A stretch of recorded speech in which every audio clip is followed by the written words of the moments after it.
Allez, mbote balandia bomoko télévision et c'est encore que vous alliez belé n'habitant de Kenya vous allez kolanda pour une télévision bomoko média na kata émission na biso bomoko na ekolo Ligue des champions émission peuple congolais émission pédagogique émission analyse peuple position na kata émission yo to belaka o etali mboka na biso sur le plan politique économique sur le plan social sur tout le plan to ka okabola makanisi émission à débat to ebi ke vous arami baleto misatu na plateau na biso exceptionnellement les autres aux 2 la plateau pour la première fois tour ya mandeko na biso comme une biso mais avant cela to pe simbote mingi na équipe technique aux aliko sunga biso na midele lo Merveille Katumba auto présenter ma condoléance à la famille wa bon ça na ngimo abotila nginde kona moko mais était que nzambe abatté la pesi makasi to pe si biso sur mes condoléances la famille nyonso o ba ki Merveille Katumba réalisateur biso azali ba tu ko perdre des membres de famille na inde bon quand ça o te Merveille Katumba za vivant a tu ko perdre des membres de famille na te confirmer en gros. Merci na grand caméraman Gédéon tout la mukuse atalo bande kono so azali ko ndabi sur la média le toro bela actualité toro bela présentation à budget 2025 par ministre premier ministre madame Judith Soumino 18 milliards toro bela en gros la première partie toro bela est-ce qu'il y a nécessité il y a changement de la révision en constitution en mboka na biso toro bela en gros est-ce que zo senga cohésion nationale na kati ya mboka na biso tout ça toro bela en gros la média lelo toro bela actualité et belé mais la première partie oui bien que moratoire ministre provincial de santé ville province à Kinshasa moi l'amboka praticien Abakazi Angongo ou azalaki na point de presse atali sécurité importance ya moratoire wana pourquoi après moratoire Moussani Rosala merci pesa biso retour Merveille Katumba Mutamae les belé bande kono sozo na biso na midele lelo pour été esa la biso bien makasi na mimba liboso na plateau na biso moi l'amboka Fiston Kazadi azali journaliste na kati ya mboka na biso azali pe analyste politique apesa ba point de vue nae na oyo etali mambi ezoleka na mboka na biso azali moko oyo ayeko kabola makanisi ya milieu lelo mpola mbala liboso to yamba ye na chaîne na biso bomoko na ekolo bomoko télévision to yamba ye to kokabola makanisi na ye mais avant tozo yango mais j'ai de tout là apesa biso Merveille Katumba apesa biso transition oyo ko permettre biso to kota mwana mboka Fiston Kazadi MCI et puis to kota na kata émission so moko na ekolo c'est parti. C'est le temps du mouvement des Congolais unis. C'est le temps du mouvement des Congolais unis. C'est le temps du mouvement des Congolais unis. C'est le temps du mouvement des Congolais unis. C'est le temps du mouvement des Congolais unis. Allez, mbote mwana mboka Fiston Kazadi. Mbote mwana mboka Bron, nazana esengo mingi ya ko yamba mambala liboso na plateau na yo. Petsanga occasion na pesa pe mbote na ba patriote nyonso, ba congolais nyonso baza Olanda biso na minute oyo na pesi mbote ya makasi lisusu na oto bengaka commandant suprême le chef de l'état Félix Tshisekedi na ba mapinga nyonso o baza osala musala ndenge elongo bani na lingala ba koko ndenge balobaka baza ko garder ba frontière na biso nyonso ba territoire nyonso malgré monguna o yazali ko bundisa biso to yebi ke victoire eza certaine na kana biso ndiko Bron na sepel makasi na ndenge oyambinga na mokolo lelo poto lobela peuple congolais to lobela makambo etali mboka nde balobaka biso tokufa pona mboka pona ekolo tokufa pona batute mais pona ekolo. Merci mon mboka Fiston Kazadi na rappelé bino azali journaliste confrère to banya mosala nzela presque après depuis 2011 to bana na Global Télévision ti les autres années ensemble na fierne parce que azali ko émerger bien les autres années na plateau comme intervenant émission to lobela mambo Italie présentation budget premier ministre azaki lobi na ensemble na équipe gouvernementale Mobimba 18 milliards to lobela yango to la nécessité il y a changement to révision constitutionnelle to lobela yango insécurité na est mboka na biso to lobela pe mambi mambo Italie cohésion nationale soit dialogue décidé il y a mon mboka Martin Fayulu azali kosenga mais avant to kota na kati ya dossier du jour to lobela avant-hier to zaki na conférence de presse et le ngola ministre provincial de la santé mon mboka docteur Patricia Abakazi oyo moratoire épuisé depuis le 25 octobre alinga kota en action oyo kozana 3 points yo tant que congolais tant qu'analyste politique et tant que moto alinga santé ba congolais to ba kineza malamu sur le plan sanitaire est-ce que ministre azaki na décision ya kobimisa moratoire wana est-ce que kozana force ya ko frapper ya kokanga parce que to ebi ki que ba intouchable baza na mboka na biso ba hôpitaux msoza ba généraux ya ba députés ya ba ministres yo ebi ba intervention des na mboka na biso est-ce que le loko za na makoki wana ya ko sanctionner na kata moratoire ne ba centre de santé ba dépôt pharmaceutique ba pharmacie lokuta ba hôpital est-ce que le ministre de la santé de là aux pouvoir wana? Merci beaucoup Ndeko Brown pour la question. Mais pas zo Listraka, merci. Avant na kota la mozino na boye biso nanu mwana mboka Patricien Gombo azali moko ya ba médecin. Ça veut dire que comme on a Patricia na place ou en tant que ministre provincial de la santé na ebisio que ezalaki choix moko favorable choix moko ya kitoko makasi parce que on dit l'homme on doit les placer à la place qu'il faut. Donc Patricia place on va placer sa place moko autre domaine ya prédilection pour naïe. Donc yango to féliciter d'abord Mokonzi ya ville à Kinshasa le gouverneur Bumba pour na choix ya ndeko Patricien Gombo. Mon mboka bon tiganga na ebisao la vie bien la santé n'a pas de prix. Au moni décision oyo ya moratoire oyo ndeko ministre provincial azwaki o alobi ke sili il faut ko kitasiko na terrain pour na makambo etali ba centre de santé o ezali non viable et puis ba dépôt pharmaceutique ozo répondre na ba norme té et sa décision moko sanitaire et sa décision moko biso tozo féliciter tozo encourager makasi parce que nous devons accompagner ce qui est bien de comprendre o ezali mabe to ko dénoncer mais o ezali bien to accompagner ici j'aimerais bien d'abord ko interpeller ba responsable ya ba centre de santé ba responsable ya ba maison to monaka bo moni ba komi liboso pharmacie ou bien dépôt pharmaceutique mais au koti na kati kuti bazo teka na mikate baza ko sala ba n'importe quoi na kati bande ko ngai mutu oya lingi Congo mutu oya lingi santé ya ba congolais ala bien à ko éviter les gelo kona il faut atosa mibeko ya mboka oyo ndeko Patricien Gongo azali ko senga ete nyoso wana et ça les manandinge elongo bani boyebi makasi ke na mboka moko te etambolaka sans mibeko soki bo respecter mibeko ya mboka ali mboka ko tambola malamu soki bo respecter santé ya ba congolais boyeba ke ba congolais ba ko vivre pe kitoko donc awa naza ko encourager décision ya ministre moratoire esili pendant un mois au ministre lancaki moratoire wana pona ba ndeko wana ya ba centre de santé o ba infrastructure na bango zo répondre na ba norme te ba meka ko sala effort ba se conformer na loi et puis ba tia ba condition o esengi et puis ba ndeko o ya ba dépôt pharmaceutique ndeko bona ebisayo eza pas si makasi parce que eza même na ba étranger misusu o to benga ba libanais ba pakistanais ba indien on dit Congo est un pays hospitalier. To boya ka batuté. To koyamba bino boye ko investir dans mboka na biso. Mais na biso na kati ba ndeko wana la plupart na bango bazali ko violer loi na biso makasi na domaine o etali ya fabrication ba kisi na ba kisi o bazali ko teka. Bandeko ebele na niveau ya ba dépôt pharmaceutique bazo répondre na ba norme té. Ya ndeko Patricia tanga sala ki tourner na ye. Avant de lancer moratoire, ils ont ministre de la santé provinciale, Azalaki sur terrain, à visiter le centre Ebélé, à visiter le dépôt pharmaceutique Ebélé, à constater que les dégâts sont énormes. Ok, dans le centre, nous sommes opéré. Au tout même à ta qualité, il y a un diplôme ou à sciences infirmières. Au tout diplôme étant que médecin. Mais au tel conditions où le bâton, la misala, la ébission, au roki kolela. Donc, via les Congolais, qui a danger, et puis, monsieur, ça a danger, Tilelo. Donc, Patricia, qui est petit, dans dépôt pharmaceutique, dans la pharmacie, à quel coup, qui si monsieur, c'est déjà expiré. Dès que les cas. Dès que si les cas, ok, et so, bon, ma Congolais. À côté de dépôt, monsieur, image, monsieur, à l'écoute, là. Ministre Atali a mis au Mawalobi, mais comment se fait-il qui si nous sommes déjà datés c'est expiré mais bon garder en haut au tel peu condition nous sommes dans dépôt pharmaceutique fraîcheur les alités mali les alités alors que ça n'a qui pharmacie azotoka oh même de comment na itando mo ya muketo au continent pharmacie yemo c'est poli na mutoki mais si vous yebisangai ministre a causé ba décision tendengeni ba prédécesseur ne ba lekaki to tsela comme on a ba atsabuité mais il y a quand même à Télémi après pour ça la visite d'inspection a constaté que les dégâts sont belés. À ce moment-là, on bon, ngai naza mona mboka naza kinoa. Na ye a te pona mbala moko na banda ko frapper bino, na pesi bino temps. Ba misusu baza na ba dépôt, baza na ba centre de santé mais bon, baza na document moroté. Document zaté. On fait que muto yo aza na autorisation ya la centre de santé. Oh, aza na autorisation ya la pharmacie. Document exacté. Mais ils sont là depuis 10 ans, 15 ans.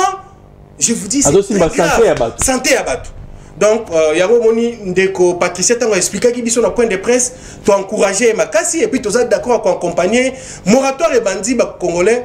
Est-ce qu'on va pouvoir sanctionner? C'est une question d'un mois. Mais oui! Bon, oza intouchable na famille. 10 ans na musala o. Tout le monde a intouchable ngana yo. Mais lelo o baza wapi. Soki to lingi mboka, soza intouchable. Peut-être aux Alaki il y a 18 ans, 20 ans passés. Mais le même Félix Tshisekedi, oh, bis nous avons accompagné, visionné pour le peuple. Intouchable à Zate. Tout le monde est généraux, tout le monde est directeur de cabinet, dans la prison. Parce qu'il y avait des violations, il y avait des choses, où c'est qui justice faut à mon clair. Donc, même Yemoko, le ministre Patricien Aloba, qui a un lobby, accompagné tout d'abord, nous retrouvons ici la descente, qu'on touche, batu oyo, bakanisa qui baza, touché, mais ceux qui baza conforme à la loi. Yo même aux alliés médecins. Surtout un médecin peut-être. Yo médecin aux alliés centre de santé. Mais aux alliés, bah centre ne répondre à la norme té. Aux alliés mikandate. Alors bi wana kutune à ko sanctionner par ma casse. Parce que vous êtes du domaine. Puisque bato ba domaine il faut nous tous à l'exemplaire. Donc j'ai beaucoup apprécié, c'est pourquoi nous devons accompagner mon amboka Patricia Bongo pour naké et l'autre on est salima bien et puis ba congolais nyoso tant que mon naké équipe ya ministre professeur de la santé parce que yenda za habilité ya osala musala on équipe naé bon respecter ba pharmacie ba dépôt pharmaceutique bon yamba mokonzi mboka et mokonzi ya secteur ya santé ceux qui bon moni que besoin d'explication pour expliquer ceux qui bon c'est à moi 3-4 jours bon solo parce que aza kino ayo kaka très bien donc je crois bien biso tozo accompagner ba o ezali malam ba action o ezo senga ke mboka ke ne liboso pour toza ba patriote. Merci moi mboka Fiston Kazadi tozali ko accompagner vision ya ministre provincial ya santé à Ville Kinshasa le docteur Patricia Bakazi Ngongo azali ko sala musala tozali na point de presse a expliqué qui quintessence ya moratoire wana pourquoi 25 octobre ici là qui azo kita sur terrain a kobanda ba inspection ceux qui ont respecté 3 pointés à kokanga pharmacie na yo dépôt pharmaceutique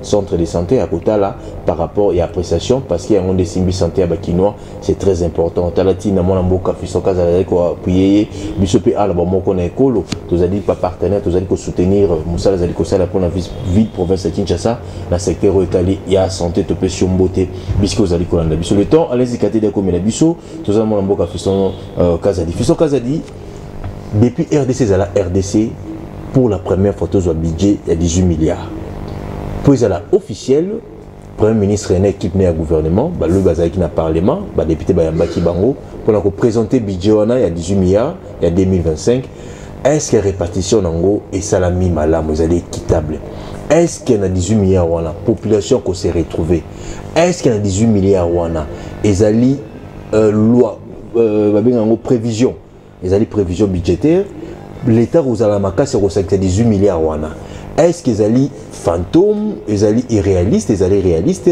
budget au gouvernement n'a vu se présenter qui le but l'Assemblée nationale yoko lobanini par rapport à budget il y a 18 milliards l'IPESA komata 18 milliards transport ils allaient passer 18 milliards avions ils allaient na mboka 18 milliards bateaux ils allaient est-ce qu'ils allaient réalistes oui utopie. Merci beaucoup Ndeko Bron, je crois qu'il y a des matières moi qui toko makasi au lobby bien balali bosso Toyoka monté à 18 milliards depuis République démocratique du Congo, depuis Congo, Tito Komalelo. Mais de comprendre, 18 milliards on a pour un pays éléphant, le la RDC, et ça coûte 18 milliards, c'est rien. Oyebi, biso, toza bato ba idée, toza bato, tobandaka, kolanda mingi, ozala qui leader Yamakasi Namboka, oyo, ndeko le docteur Etienne Tshisekedi. On s'est rappelé même une fois. Azoka, moi chance à l'époque il y a fait Nabiso président Mobutu Banomaka premier ministre Nano Bandi Moussalate mais au moins action déjà sur terrain. Je me rappelle d'une phrase à l'Obaka Lobi ce qui a commis Mokonzi Amboka au budget de Bosoto Banana 100 milliards.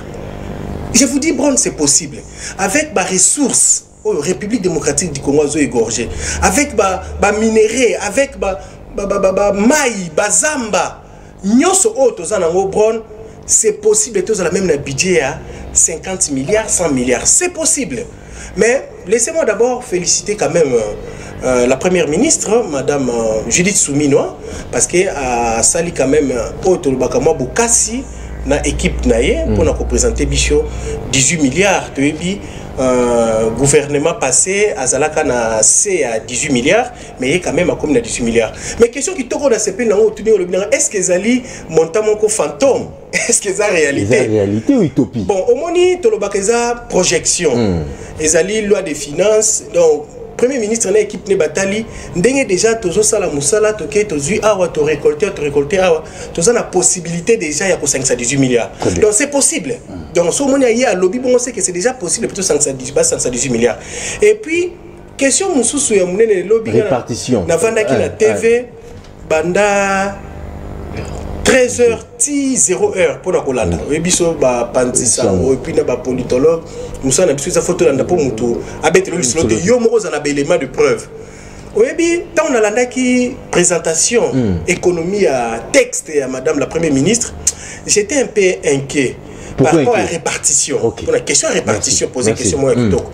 Oyebi ndeko bon les na ba secteur mususu ils ont mérité tes anaba montant oyo madame la première ministre a payé kibiso. Par exemple sur ma population voilà. Par exemple secteur net il y a ba finance publique. Est-ce que vous pouvez bisanga comment un inspecteur il y a finance publique a futamaka koleka ba fonctionnaire mususu o bazen la même titre académique que et ça passe in Nekobron.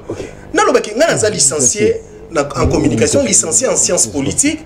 Mais le rôle a eu chance de travailler par exemple dans le secteur il y a finance publique, il y a l'État. Est-ce que le secteur où on travaille, il y a l'État, il ne faut pas foutre un c'est que par rapport à Bango. On veut sur le secteur moro. Mais tout ça secteur moro. Ça c'est d'abord des 1. Très bien. Et ça le secteur sous le rôle secteur il y a organisation, il y a agence. Agence Mogozali proche à la présidence de la République. Mais oui, les comprendre na la daki ne bandel kino na suka. Na ki monter ma passi, il y a que agence ba agent ou ba travailler dans une agence, ba futama, ba na budget koleka, bato bazana ba agent l'état, structure officielle. Mais c'est là où je n'ai pas compris. C'est là où moi aussi je dois interpeller Madame la Première ministre. Très bien. Madame la Première ministre. Vous chef de l'État, mais son remarque c'est faux là-bas. Non non, biso mais chef de l'État lui-même c'est un démocrate. Biso toza batu oyo tozo lingabula moi peuple. Nous c'est le peuple d'abord. C'est ça la vision. Ça veut dire que nous sommes là pour servir le peuple et non pour se servir. Chef de l'État, pour nous servir. Comment nous avons un chef de l'État qui n'est pas par là, à Outé Kozala, à Namboko Mususu na Kisanga, na Mboko ya Libanda o nini na Uganda, na Ndekonaye Museveni, pour nous avoir une solution pour Mboka. Chef de l'État a par-ci par-là pour nous avoir une solution Mboka. Mais solution on connaît pas le peuple. Parce que le peuple, des fois, s'est retrouvé. Mais d'abord, budget en Boka. Pourquoi on organise le budget? C'est pour répondre à besoins de la population. Pour l'institution. Pour nous répondre. Pour l'investissement. Par moral, néné. Gestionnaire, d'abord, organisation. J'avais suivi l'ancien Premier ministre Matata Mpogno. C'est un monsieur que j'apprécie beaucoup, mais parfois, mais c'est un monsieur sur le plan économie, il a beaucoup de maîtrise dans le secteur. Donc, budget, et ça, et oyo, baya kanango, pour développer Mboka, pour faire développer les besoins de la population. Biso awalelo. Tant déjà au lobby que l'institution des orambons est belé dans le budget. Bon, au conseil pété. Pour te mener un peu banquette, on a toujours mon acquis. Bah institution lélo et belé, ils ont ça là, bah budget, monsieur qui mène bah dépassement budgétaire. Donc bilo qu'on les bilo comment toujours qu'on recadrer. Il faut que Madame la Première ministre mais comment parce que bah député et belé makamba lobby na et ça makamba solo. Donc tous à un moment où mboka na biso senga partage mo faisait la équitable ou bien elle quand même équilibré. Si je ne peux pas utiliser le mot équitable, partage faisait la équilibré. Net lélo, Madame la Première ministre la question sur le lobby que priorité à la sécurité. Tout à fait, elle a raison. Sécurité parce que nous sommes agressés. Mais conditions nini. Les militaires n'habitent pas dans l'Est Bron. Très bien. Ils subir par rapport à montant ou est-ce que ils ont un Madame la Première ministre, ministre d'État, il y a défense, il y a sécurité, il y a intérieur, il faut battre la makambo. montant au ezalaka alloué dans enveloppe pour la sécurité pour la armée. Est-ce qu'ils ont les mêmes montants où comme la service wana? Donc ça il faut qu'on la makasi parce que nous ne voulons pas l'impunité. Pour impunité il faut commencer à punir. Si nous voulons changer ces pays, il faut commencer à punir. Donc sécurité oui bien sûr, mais madame la première ministre, moi je mérite à part sécurité au qui développement. Mais développement il faut toujours on a un point où il y a bien makasi. Les peuple congolais a souffert au niveau social makasi.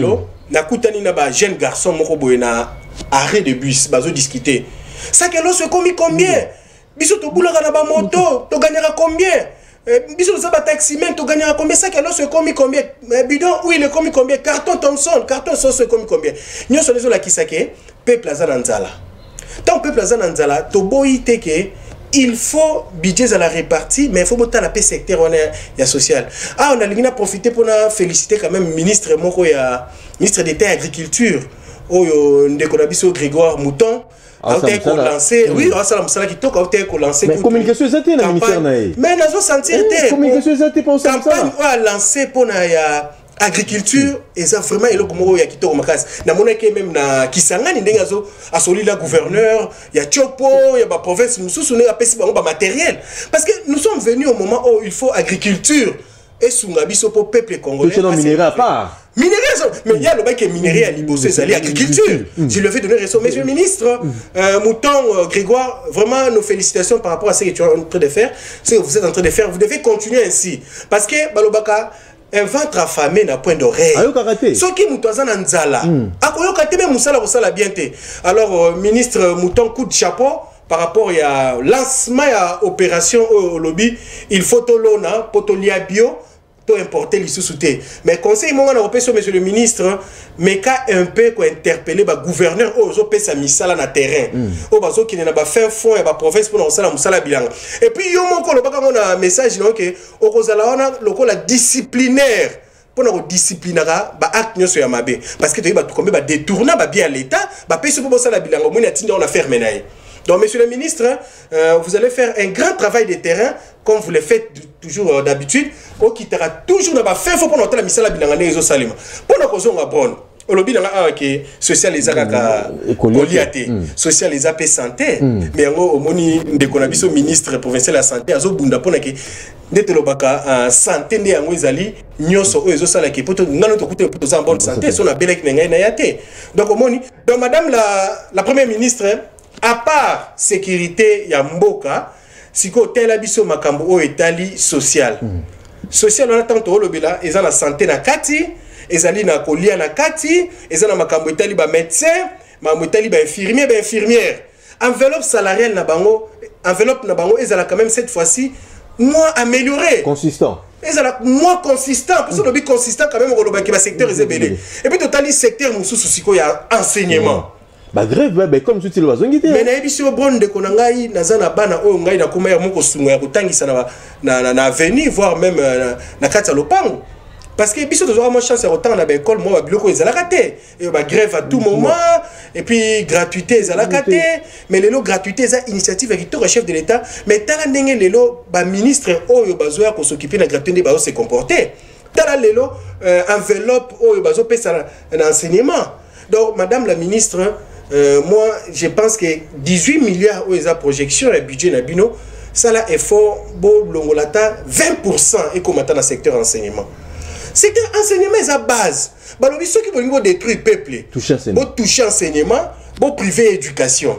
L'éducation c'est la base. Nous si nous sommes ce que nous sommes aujourd'hui, c'est grâce à l'enseignement, c'est grâce à l'éducation. Un professeur, j'ai apprécié monsieur le président de l'Assemblée nationale, Vital Kamerhe, parce qu'il a essayé aussi il y a qu'à défendre quand même Kayaba professeur. Bon, je ne sais pas parce que le n'est pas commis professeur, hein, mais ils ont la 2 poids 2 mesures. Mais dans la date qui peut honorable Ndekonanga Mouchongo, le blague makambo itali ba professeur ba université ba chef de travaux ba assistant de comprendre. Donc ils ont secteur moko et enseignement secteur moko to on a bien comme secteur base. pour na bomo ya mutu. Très bien. Parce que ceux qui biso toza mayele, toyeba ndenge ya ko développer biloko belé pour na mboka na biso ki liboso. Mais ceux ba privé biso mayele. Tala lelo mboka na biso ba complicité ezolika na makambo ya guerre ya est. Complicité za makasi ba tête oze belé. Donc madame la première ministre, nazo senga na ba enveloppe oya ko meka ko ajuster. Banda na enveloppe d'abord 1 il y a santé, 2 enveloppe il y a social pour santé pesa na 4, de 3 enveloppe il y a enseignement éducation. Bon mais un peu quoi améliorer enveloppe na on a budget à 2025 et vous allez vraiment élément important. Et puis kobo ça na agriculture té. Je crois bien ministre ministre d'État agriculture la pêche, déjà s'est lancé n'a pas marombo pêche, bah c'est lancé na terrain. Mais quand un peu, quand la paix secteur, on a beau financer, on lui madame la première ministre, pour peuple congolais en a besoin alia. Peuple congolais en a besoin de l'eau qui pour ceux qui allient bien, à Kobima bien, à Koluka Moussala bien, et puis à Koumona Ndengeni à Kotambola Malam. Nous avons cité dans le secteur, moi pas secteur de création d'emploi à jeunes. Parce que dans l'anda qui député national moko alobela ki pe yango aloba ki vraiment esala ki biso bien makasi. Est-ce le ministre de la jeunesse azo salani national? Ah kana raté madame. Madame la ministre de la jeunesse nationale, vous faites quoi au juste? Visiblement, votre apparence, on vous voit dans des plans de coupe à la télévision, on vous voit vous accompagner aussi d'autres ministres, mais vous-même vous faites quoi pour la jeunesse congolaise? Vous faites quoi? Dites-nous un peu, projet ni la création d'emploi aux gens pour les jeunes. Tous les vision dans votre état que ministre et la jeunesse. Madame la ministre, s'il vous plaît, nous voulons quand même vous écouter, vous sentir aussi sur terrain.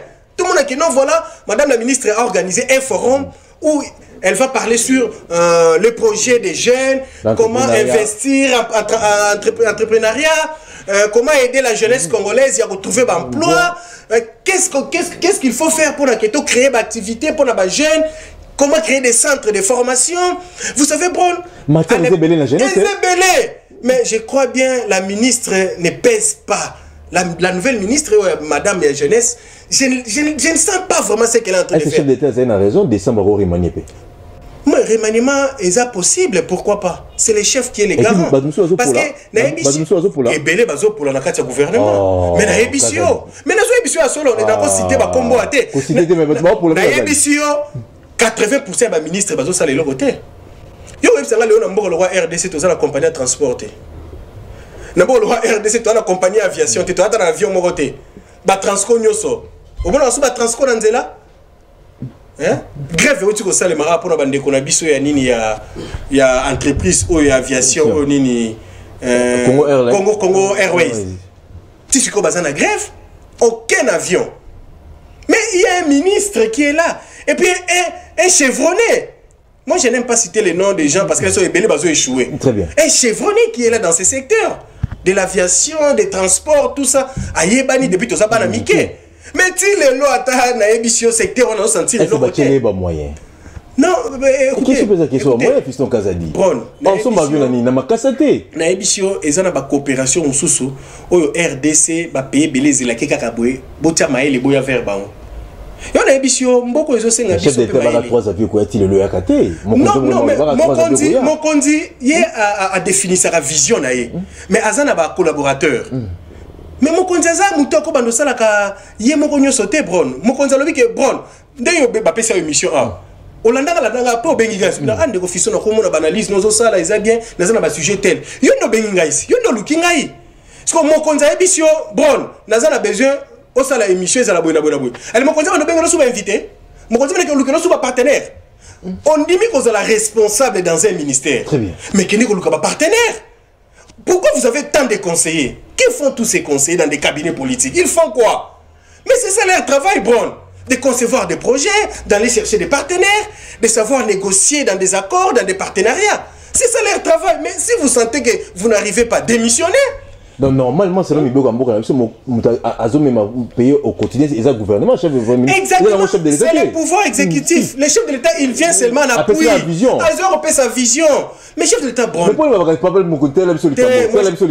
j'ai fait la science politique. Vous êtes devant un outillé. Vous êtes devant quelqu'un qui a la maîtrise dans ses dossiers. Le chef de l'État, c'est lui le patron numéro 1 de l'exécutif. Mais c'est lui qui donne juste des orientations. Chef de l'État, c'est un chef de l'État, il y a une coopération. Attends, on a un partenariat pour avion, pour le transport. Est-ce que vous avez André Kimbuta, tu sais qu'il y a un bis à Kinshasa, Transkin à Kinshasa. Papa André Kimbuta, je vous salue là où vous êtes. On avait une entreprise, il y a Mituka, Transkin. Mais après André Kimbuta, on a connu quand même d'autres gouverneurs. Dites-moi ce qu'on a eu comme entreprise à terme. Il y a une voiture à Mickey. Mais Bumba quand même ensemble ça la Bumba. Non mais Bumba bandi sika. Tu as dit que Neko Bumba resala yango parce qu'il a la vision à bien. Très bien. Donc c'est ça notre souhait. Bon, nous avons le souci avec Makambo qui est bien. Mais toujours dénoncer peut place sur faiblesse ses alliés parce qu'il est encouragé bango. Parce que ça n'a pas tout sur PC qui tient Bokondi avant dia bossa ni comme la mili qui a kanti azana pour la libérer. Non. Ozana pour la libérer. Mandat l'État. Mandat l'État ici là. Tu es bien belé. To edape na ba TV awa a commis place on baigner la téléphone boy azo ya baoli sous-souté mais les loba ça on était très bien. Donc c'est pour vous dire que on n'est pas contre vous to boy to utiliser comme terme ya ba incompétent té to linguer que bo améliorer chef de l'État azana besoin de nous pour na bo améliorer pour na bo servir peuple aux ministres aux na ba conseiller ceux qui ont aux maïle mingité consulter ba conseiller bien définir par rapport à la vision de Mokondiamboka pour le peuple congolais. Merci. Mais très défi, Baboujan, tu es quitté, très défi, l'institution qui quitté. Non, et ça est important. Merci pour la question. Madame la Première ministre, je crois bien peuple congolais pour se retrouver paix. Parce que, vous voyez que tu as la classe moyenne, tu es au Congo, tu as des riches et puis des pauvres. Madame la Première ministre, ce que vous avez réussi le mandat, parce que les gens ont moins de temps au Kokende, ça l'effort. Au créer les classe moyenne. Quand je dis classe moyenne, ça veut dire quoi? Bon, équilibrer quand même bah train de vie na bino na la population. Bah j'ai en l'état au bazan assez.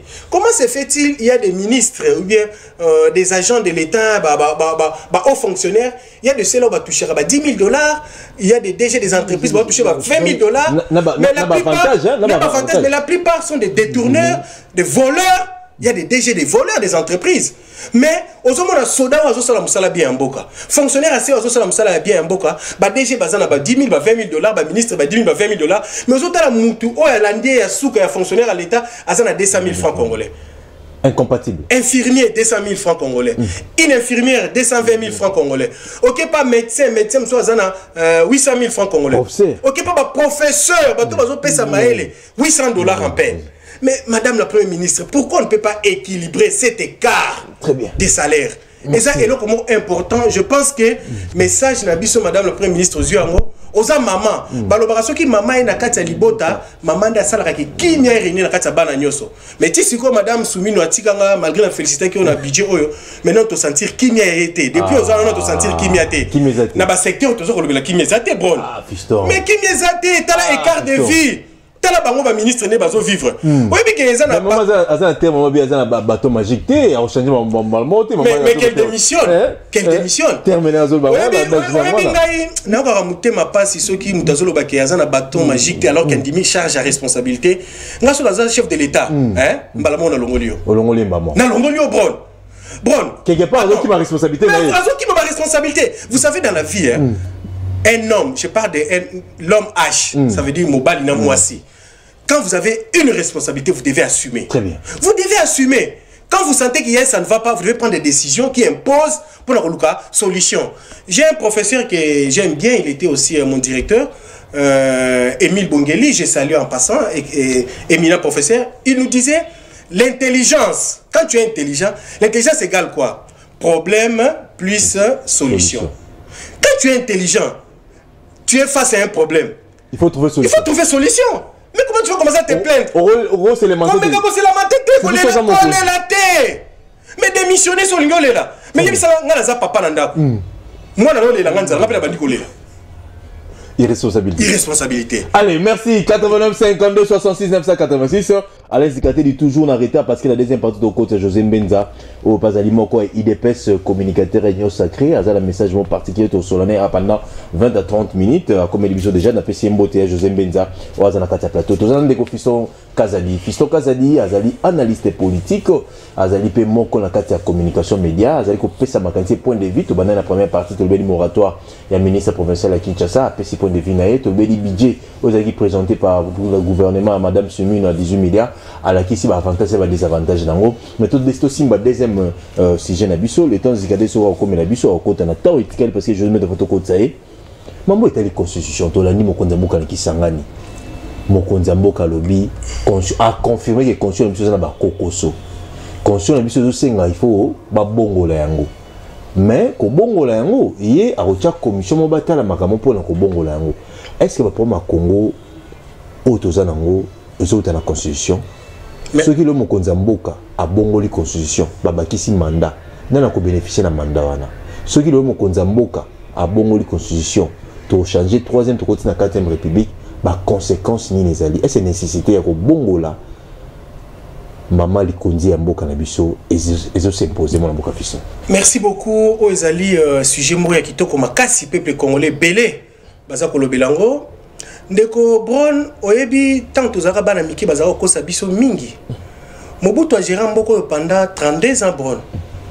Oui Mobutu azaka na constitution o bandé ko salela mibeko Mboko bandé ko salela mais ils ont ba opposant belé ba bandé ko se plaindre mais population bandé ko se retrouver pe n'importe comme Mobutu. To l'équipe n'importe comme Mobutu to une époque Kabila, to une époque Kabila fils to une constitution celle constitution 2006 à 2011 ba remanier moi muké ba toucher moi muké Félix Tshisekedi a eu pouvoir. Ndeko Bron oyebi ndeko Félix Tshisekedi soki ti lelo azana pouvoir o ezali grâce ya Nzambe. Pour na biso batuto yebi pe quand même liloba ya Nzambe. Félix eza grâce à Nzambe ndazo continuer kozana pouvoir o. Mais ezana ba congolais belé zo sala nga mutema pasi. Bazo nga ko comprendre mokonzi ya mboka te. Bon, soki ata olingi mokonzi ya mboka te, mais linga ta mboka na yo. Très bien. Omoni Félix nde mutu aza lokola papa na biso. Ye mutu azoyeba sikoyo ba responsabilité nini aza nango pour na mboka kende liboso. Okay. Ba tu photos ala très prudent. Avant qu'on condamne comme chef de l'État, il faut être très prudent. Même si tu ne l'aimes pas, mais aimer la République. Parce que Félix va passer. Mobutu a fait plus de 30 ans, il est passé. Joseph Kabila a fait plus de 15 ans, il est passé. Félix, il a fait que 6 ans, 7 ans. 6 ans, 7 ans. Mais il passera aussi. Bon, qui ko minimiser mon konzambo kanabino bo banda ko luka ko tiake mal à l'aise parce qu'il y a une charge à la République et nini ozo mona na nini esengi pona koloba.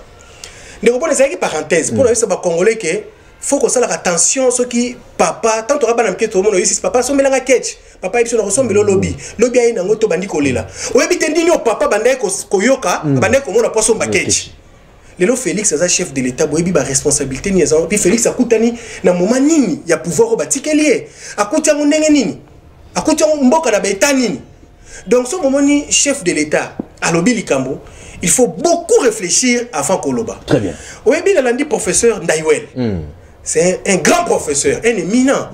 Ngala loba makambo pona sentiment. Avant loba na tangaka, to tozo tanga, poto lukande nini, to sunga mboka na soki ne liboso. Professeur Ndaiwel alobi ko réviser constitution eza eloko malamu. Parce que ça n'a pas point ebele. Nous on a professeur Ndaiwel avant na kozonga na message à président.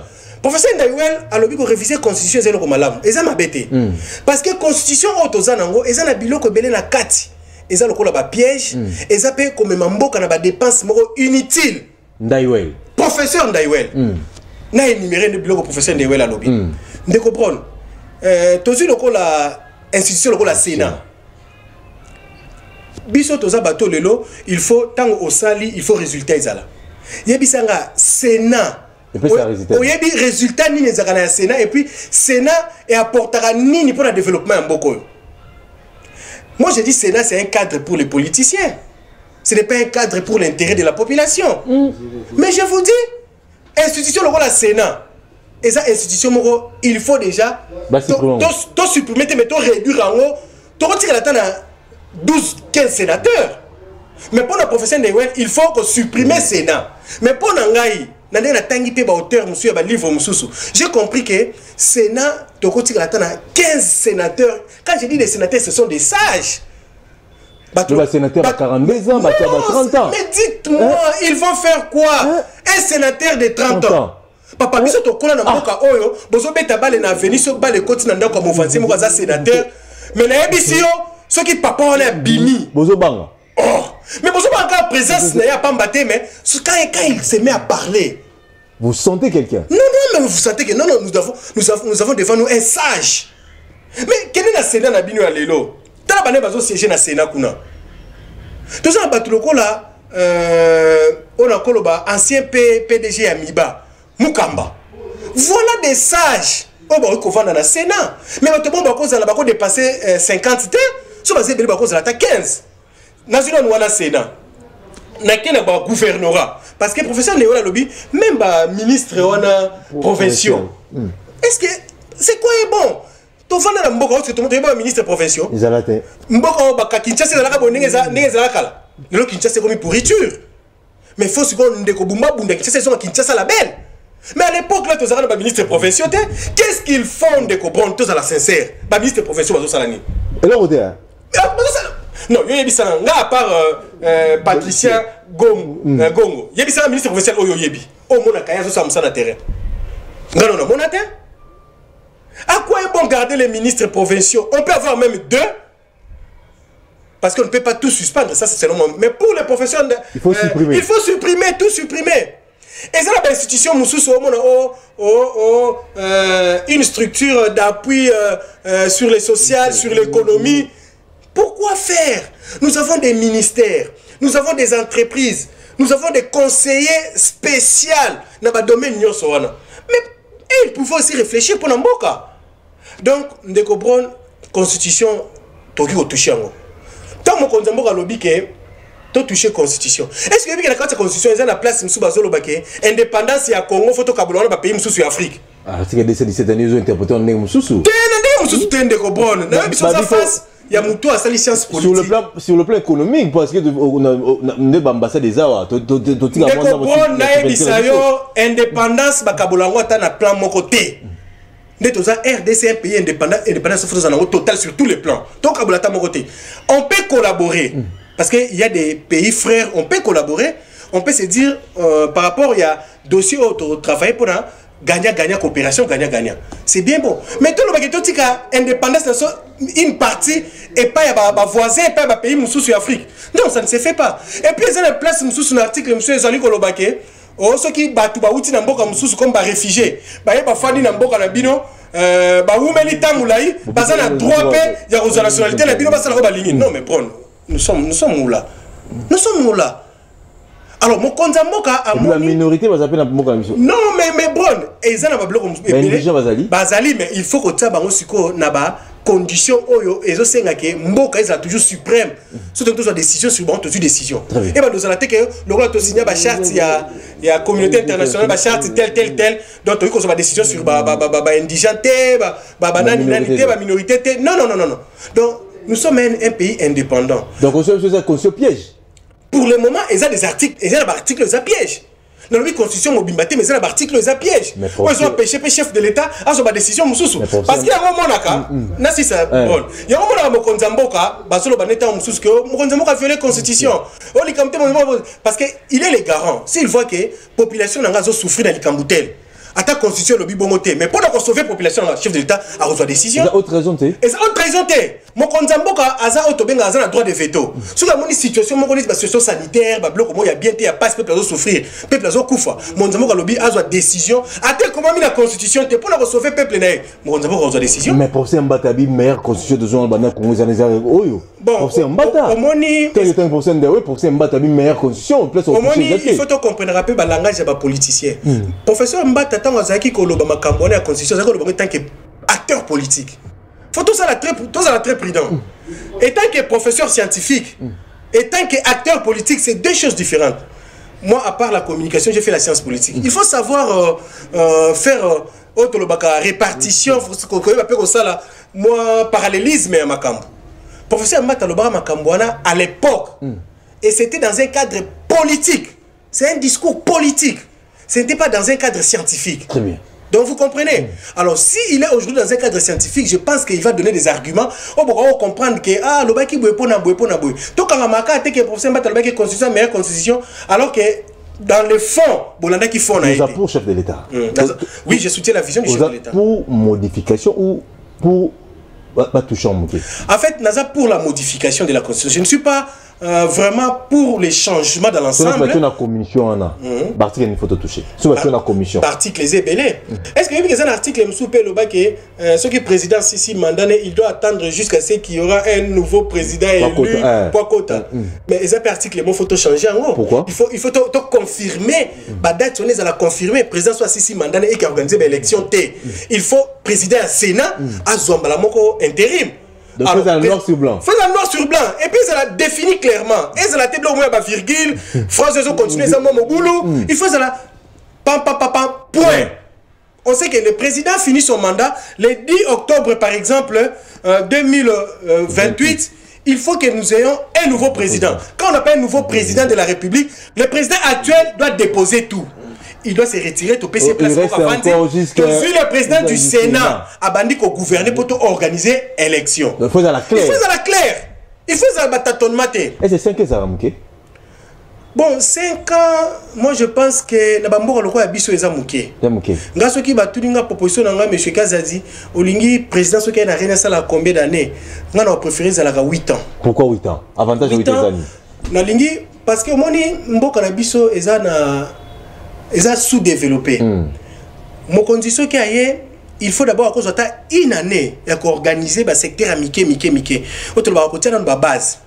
Parce que tant que yé na mboka na biso au moins que bato belé ba respecter mibe côté na ba secteur rebellé. Il faut ce qu'on cause ça dans mibe qu'on a nous et vanda.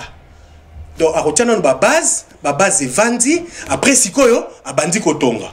Donc président mingi au monde que soit du pouvoir na mboka na biso une année bien 2 ans que la banque na mutu. Ba déverrouiller article 220. Article 220 naza d'accord te ba déverrouiller en. Pourquoi? Mais naza d'accord ba analyser en. Tu vois, il y a quoi analyser. Pas scientifique, bah fanda. Non, c'est ce que j'ai dit, bah scientifique, bah fanda.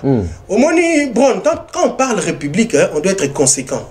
Et ça m'a camouté quand on le dit pour le parce que tant que l'article on va déverrouiller en haut, mais tant on déverrouiller en haut, pour un avantage et un pour un désavantage et un vous comprenez? Il faut tout ça la macambou, avantage et la majorité, il y a peuple.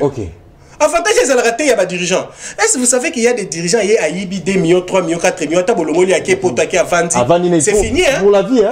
Alors vous et moi, na peuple muso bazolanda biso, toyebi basuka raté, toyebi passe à peuple ndenge ezali. Alors à chaque fois que nous devons réfléchir, réfléchir à nos conditions à peuple. Très bien. Article 220, on va toucher. Si on va toucher, pourquoi? Même le président n'est pas totalement d'accord par rapport à ça. Ok, message à président lobby, ceux qui est allé ma cambio article, sous quoi ils allaient verrouiller, ils allaient moi bien té.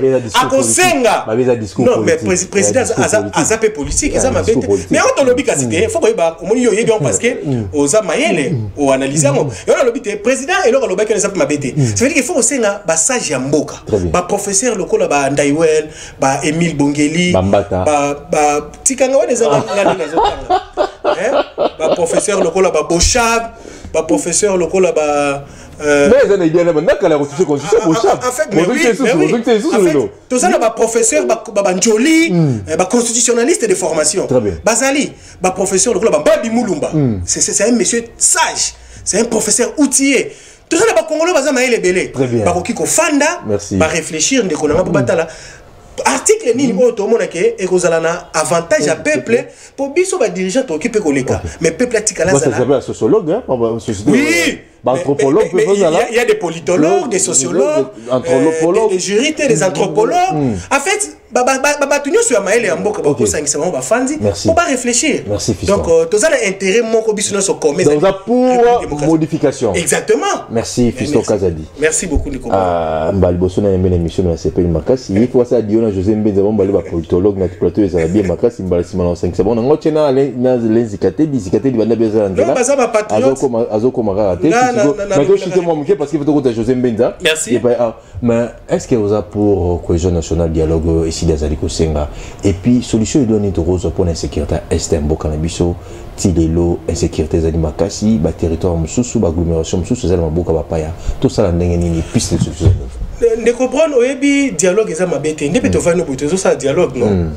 mais dialogue obiso toza ko boya eza dialogue to yebi ke ko saigner sous caisse à l'état très bien parce que ko sangisa ba politique ndozo mona bango boye maloba loba kezaka mususu la politique mais tant ba vandi mais biso mo ramo mo ko muninga mais awa perdiem na biso ça combien mais bien mo senga ki dialogue pour l'intérêt ya mboka pour l'intérêt ya peuple mais bako mo senga perdiem mais ça combien bon perdiem wana bako bakisela ngo ba enseignant très bien bon perdiem bako bakisela ngo soldat za na front bako bakisela ngo ba policier te bako sombela ngo ba tengia ba policier te bako sombela ngo matraque parce que ba policier na biso faut bazonga na matraque faut bazana matraque ba arme caméra déplorée ba meke ba député mais je vous dis il faut ba policier bazana ba matraque ba mbongo nyoso na oyo sala ke pour organiser dialogue oyebi dialogue auto sala awa ya Senko oyebi mbongo combien zala dépenser na autant de monter parce que peuple ko kanda mais Kodjo oyebi dialogue à Kodjo d'abord faire déplacer Kodjo tia ya awa oyebi combien l'état déboursa abimisa na caisse à l'état mbongo nyoso notre numéro dépenser na dialogue pour intérêt ni lelo o eloko toza nango besoin peut-être conférence sur la paix na sepela ki na ndeko mona mboka Clément Kankou président ya MR a sala ki message moko important lobby. Le moment ici est un moment de dialogue parce que les institutions sont en place, il n'y a pas guerre des institutions, tout fonctionne normalement. Mais il faut tout ça, conférence sur la paix, conférence nationale. C'est une conférence à la notable. Place au Mobulo Ezali, tu suis notable Bamboka wana, tu suis quelques notables de la province Moussous face à chef de l'État.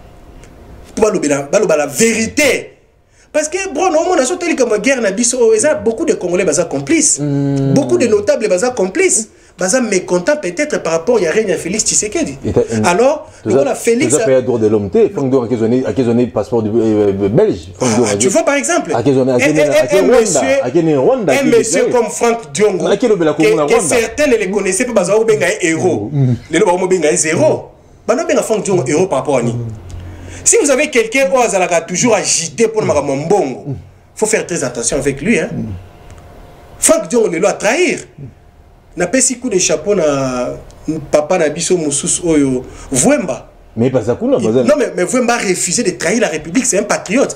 Mais je vous ai dit, si vous n'aimez pas Félix Tshisekedi, aimez au moins le pays. Parce que Félix va partir. Mais la RDC, c'est notre patrimoine quand même de Konanga Brown.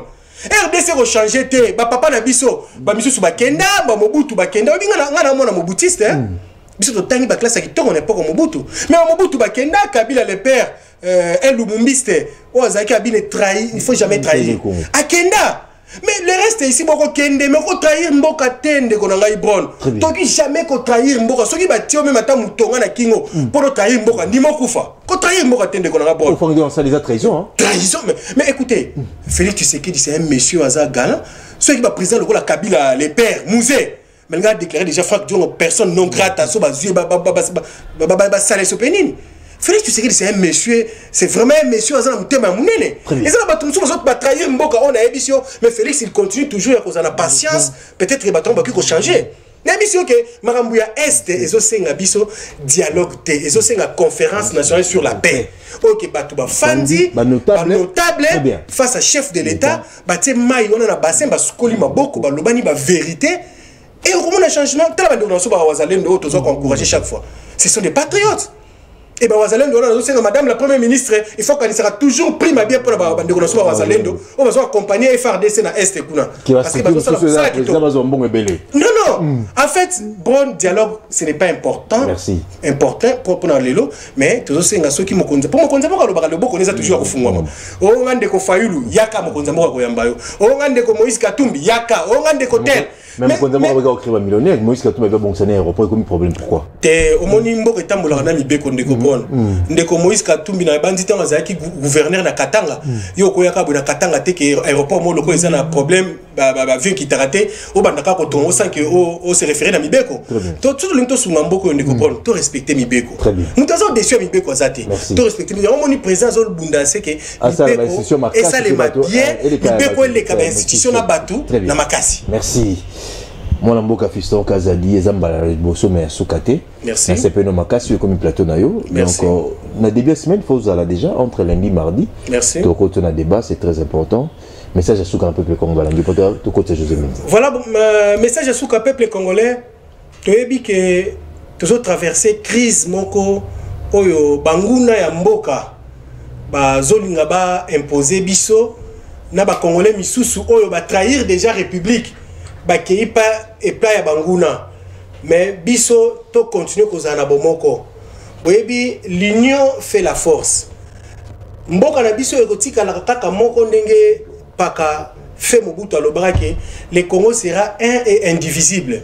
To bundela pona mboka, to bundela pona batute parce que mutu ale kaka, mais mboka ekotika la. Mutu ya kokosa ote ke trahir mboka na pona mbongo tel. Mobutu azalaki na ba millions na ba milliards, mais atika ngo ba misusu baye bazali na ba milliards batika ba dokolo to yebaki batebele batika, mais to défendre mboka, quelle que soit la durée de la nuit. Le soleil apparaîtra. Merci. Quel que soit le problème, tozo le kanango, mutoko sabinote, kimia ekoya. Merci. Ndeko Félix, aza mwana mboka, yende mutu, azo gérer biso na moment oyo. Yeba que ceux qui d'abord lingi président no mboka, teson diro lingi papa no aza nanda kote. Mokonza mboka ba linga keka. Malgré ba erreur, malgré ba problème, faut linga toujours mokonza mboka. Et il faut continuer ko pesa ye ba conseil, ko critiquer pe, mais ko finga te. Ko pesa ba conseil, ko critiquer. Même bato baza ba entourage na ye, faut ko critiquer bango. Pour être peuple a des difficultés. Merci. Il faut résoudre les problèmes à peuple congolais, les problèmes de mon côté.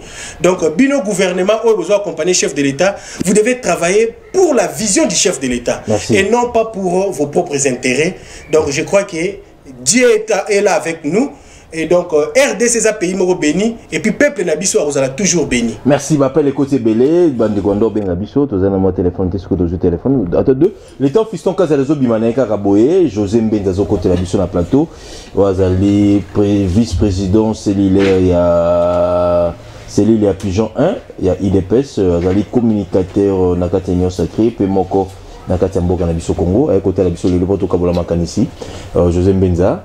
À la place tout sur la maman qui est Mikolo moi mingi à côté de la biso sur la média de l'eau pour un message à Zanango pour l'amboka na biso Congo mbote moi l'amboka José Mbenza vice-président il y a Célil il y a Pigeon 1 mbote ndeko bon na PCP ba téléspectateurs il y a bon comédien mbote na émission na yo donc merci pour l'invitation donc juste quand on a bien d'informations ya mboka ndengezo kende on essaie d'analyser de donner notre point de vue pour que mboka kende liboso donc voilà une fois de plus merci pour l'invitation.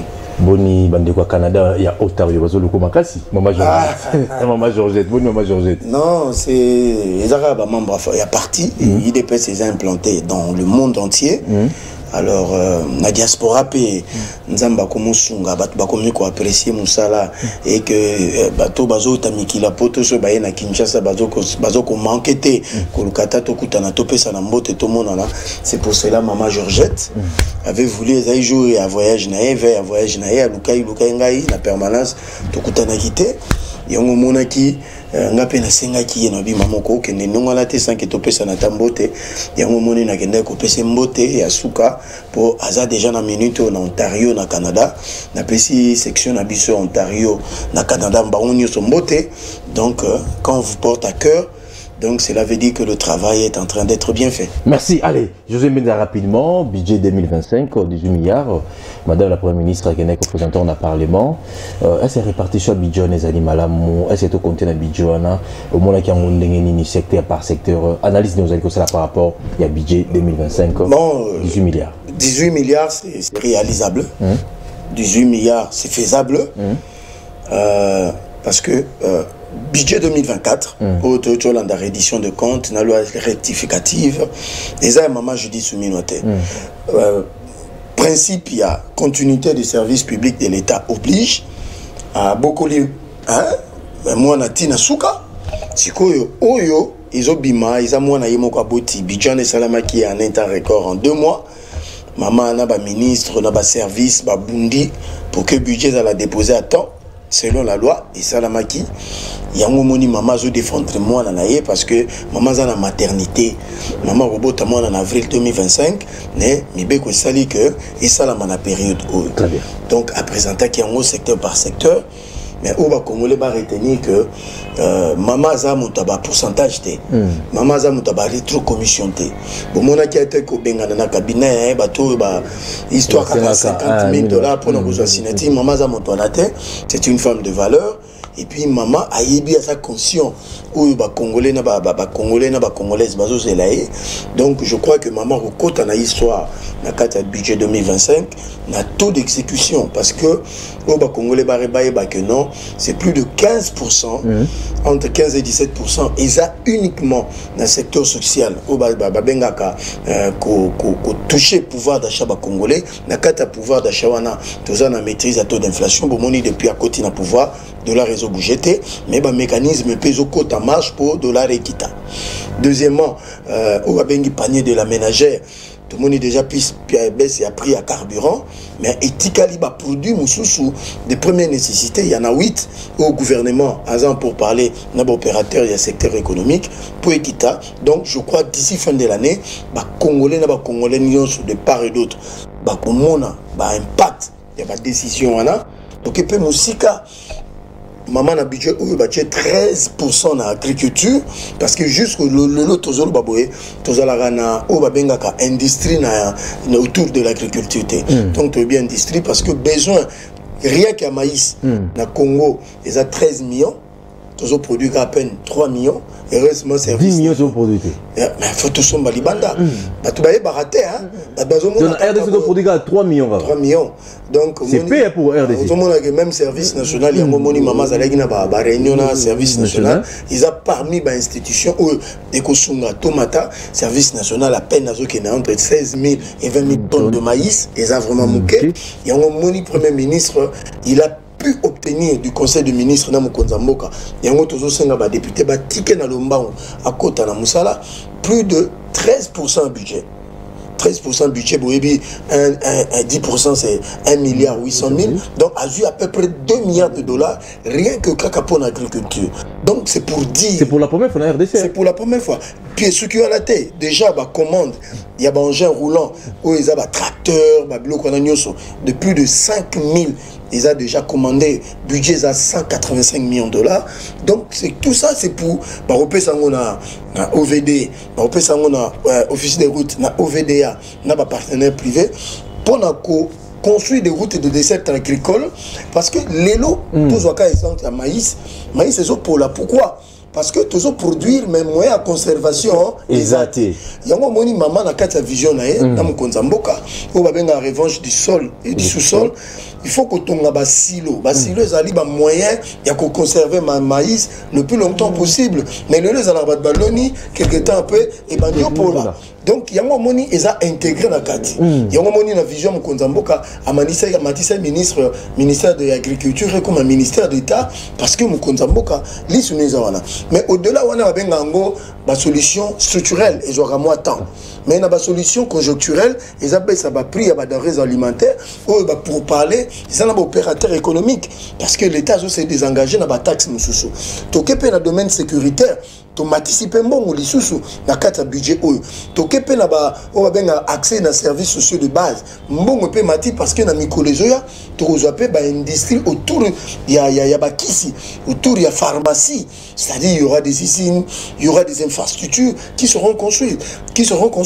Donc c'est pour dire que même pour la rétrocession dans la province et sa prise en charge, donc c'est pour dire que maman premier ministre a causé la exceptionnelle la gestion na 2025 c'est là maintenant yango Mokonza Mboka la qui ba congolais à lobby na 2028 bo tout na question si j'ai oublié le peuple d'abord. Très bien. Mais on ne sent pas le ministre de l'économie, le professeur Mokoko Samba, on ne sent pas. Non, bon, c'est tout à fait normal. Namboko n'a pas anti-valeur nyoso. Tomé ça n'a déjà n'a pas mauvaise habitude. N'a pas to baza ba préposé à l'État, n'a pas opérateur économique, n'a pas expliqué. Ba Congolais n'a terme simple. Opérateur économique a rien à Congo pour investir. Mais au lieu mbongo ko tanali benga l'État, il a préféré à traiter na ba ministre, na ba généraux, na ba conseiller, na ba tout baza influent. À corrompre bango. C'est-à-dire mbongo so il fallait que tu 100 000, il y a côté ici 20 000 la caisse à l'État, il y a opérateur économique, na ba to l'État ba kaboli 80 40-40. Donc ce qui revient à dire, n'a pas bénéfice exagéré à lui, n'a partage au basali, aux hommes là que c'est l'État qui perd. Ce que tant y a moutongo il y a l'état vous appelez 40 ans à comment ton bandaku en cascade à comment son bandaku qui n'a $100,000 il y a son bango $300,000 parce que ils ont bon moko no compter na so quota ce qu'on a d'état même pour le carburant bah moni kiti bah bazolo banine le cours de baril dans le monde qui il faut faire très attention. On a un langage à opposants qui n'ont pas d'argument. Na Golfe Persique, place au carburant et le transit. Société Moko Kaka, on va bien y assurance maritime, mais un peu anglaise et Tikali. Parce que guerre entre Israël, Liban, Iran, ils ont rendre navigabilité pour le transit à carburant passe. Ce qui fait que même le coût commence à monter.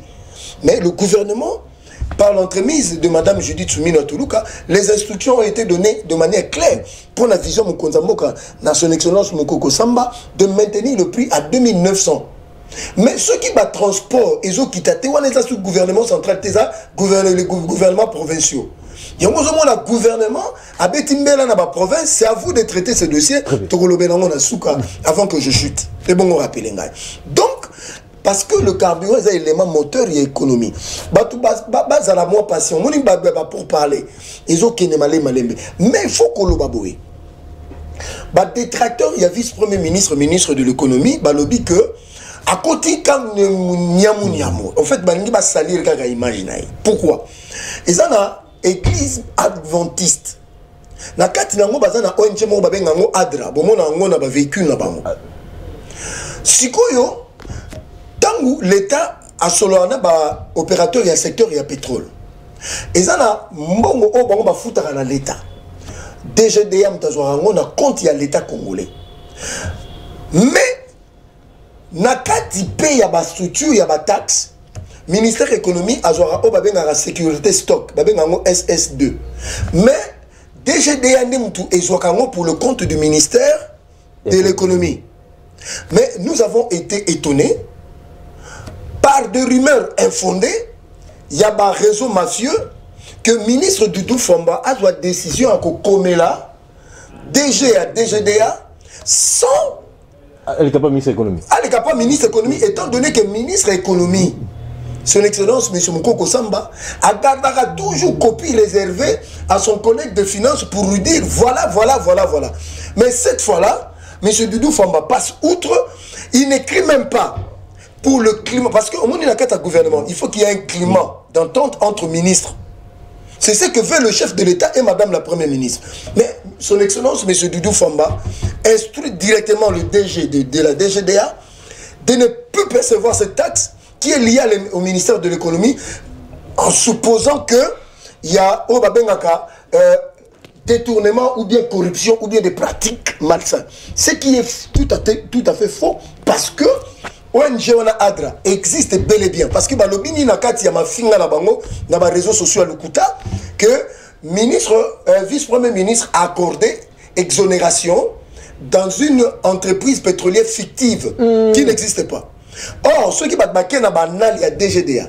En septembre 2023, beaucoup de monde a bien Adra existe, Mokoko Samba n'était pas vice-premier ministre, ministre de l'économie. C'est pour cela il écrira à son collègue pour rappel que cette demande a été déjà faite avant que moi j'y arrive. Parce que l'entreprise pétrolière a paiement, échelonnement par paiement. C'est-à-dire que quand on a approvisionné au Congo, l'État accordera une périodicité pour le paiement par tranche. Pour permettre. Mais il ne faut pas oublier aussi, modèle économique n'a pas déclaratif. Pourquoi? Tant importateur à la frontière pas quota. Ayebisaka biso l'État.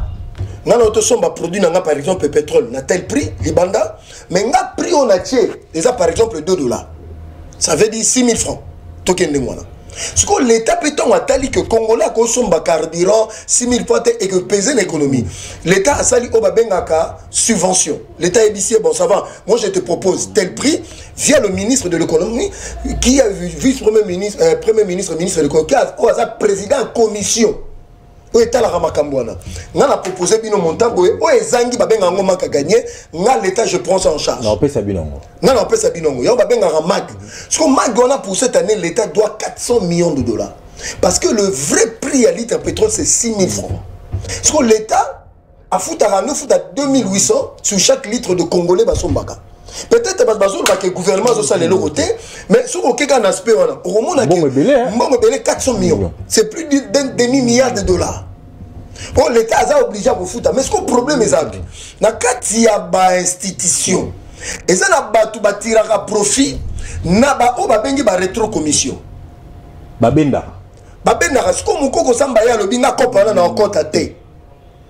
c'est que stop. Bouh! Réseau Babimi. Rien que parce qu'il a refusé. Parce que ce Rotalango, c'est un monsieur honnête. En fait, c'est un patriote. Il dit, parce que nous avons rappelé les Congolais. Bon, on dit que sommes Barabiloko. Et ça, la taxe, nous sommes bisoto foutaga. Mais en réalité, Congolais, nous avons supporté choc wana, na place, il y a bateau sous. N'a pas importateur véreux, opérateur économique, n'a pas préposé à l'État, au bazar d'un gouvernement, au bazar d'une institution, tout beau autant à Combo. Vous comprenez?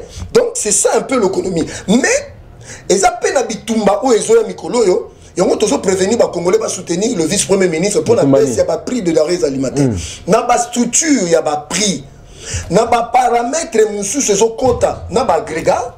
Et ils ont établi que Mpata, Mbongo, monsieur Kenano n'a pas proche à Batou.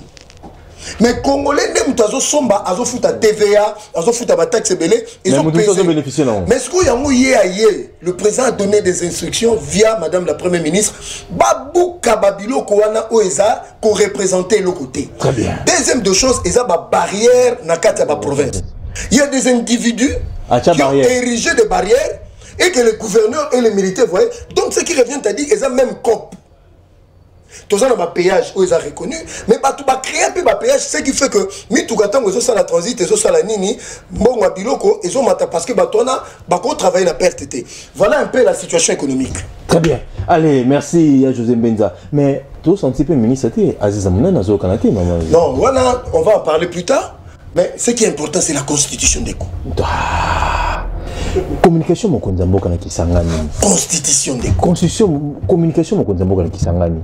Alors oui constitution za mamba kokoso mfo changer mfo ko bongola yango. Est-ce que le chef de l'état va pêcher prérogative ya ko sala commission parce que babiya saka initiateur ko initier bazana pouvoir ya ko sala ya ko tia commission en place pour la kotala mambo etali mibe kwa mboka na biso José Benza. Bon, on a des opposants de télé qui ne connaissent rien ce qu'on appelle on a quoi de télé, ici à Kinshasa, chez Brown, Batomakele, la Pampamba. Oh. Ils ne connaissent même pas la notion de l'État. Mon frère qui venait de passer ici, c'est un politologue. Ils ne connaissent même pas la notion de l'État et du pouvoir. Dit pour le président, à ça la commission, à tout la maman, na yona tatana. Nanda kunabini. Il y a l'initiative, mais quand on a l'initiative, mais c'est pour faire même la commission en question. Écoutez, Neko. C'est des pratiques doctrinales et politiques et jurisprudentielles. Et ils ne comprennent jamais ça. Il y a un justement Rabiga, chef de l'État Sougala, Adara initiateur. Juriste wana. Bah donc ça comme ça parlement. Juriste on a pas limite na ya dans la télévision. Vous connaissez le pouvoir du président de la République sous pied de l'article 69 de la Constitution. C'est quel juriste ça? Celui à qui on donne l'initiative dans la constitution, il ne peut pas créer une commission. Le contenu initiative, c'est quoi d'après eux? Et c'est du n'importe quoi dans ces pays. Ici, je salue. Bison a IDPS, l'avantage, nous assumons. J'ai vu quelques 3 individus ont trouvé brûler le pneu. Bon, pour ça, comment publier 3 individus. Ils ont lobby, hein? J'ai aimé ce que l'honorable Socrates a publié. Pour lui, ça. En fait, nous sommes dans un niveau. Débat contre débat, idée contre idée, projet contre projet. Nous, j'ai vu l'honorable parce qu'il a proposé, parce que c'est un juriste de qualité et de formation, il dit pour lui, il y a ambiguïté. Il y a bien le terme pour l'article, les dispositions constitutionnelles des articles 51 et 4 et 217, il faut qu'on réforme l'angle. Voilà les gens comment ils doivent réfléchir. C'est un débat sociétal. On doit réfléchir. Voilà ce que propose l'honorable Socrates Mobengai, d'élaguer l'ambiguïté autour de cette disposition dans leur contenu. Où est le péché dans tout ça? Nous, à l'IDPS, nous disons, il faut réviser la Constitution. Il faut réviser, hein? Même à Bezawapi. C'est de notre droit, c'est de notre autorité. Il y a Bissot.